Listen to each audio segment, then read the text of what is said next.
So I have a little story about traditions that seems appropriate as we're a couple days away from Christmas here right now.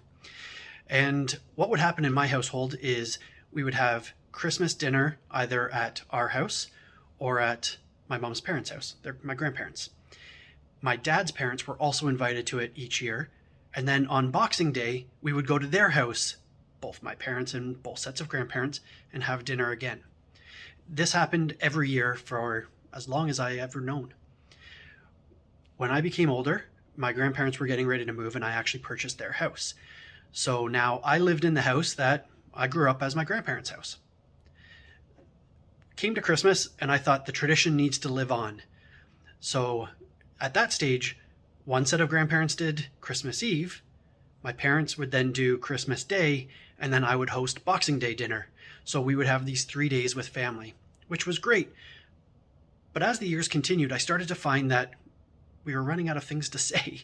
And as horrible as it sounds, and I love their company, 3 nights and 3 dinners and, lots of hours together, you start repeating the same stories. So I kind of mentioned this to my dad at one point, and he said, well, traditions are traditions for as long as you want them to be. And there's a time where maybe that tradition no longer makes sense and you have to change it. And that can lead to new traditions. So although this was about Christmas and dinner and family time, I fondly remember everything that we had as a tradition. I broke tradition and no one minded. Everyone actually was kind of in agreement. They thought the same thing as I did. I was just the first to vocalize it. Maybe this is the same with our martial arts and traditions.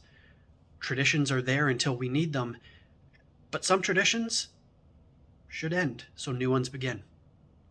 Just a thought going into 2022.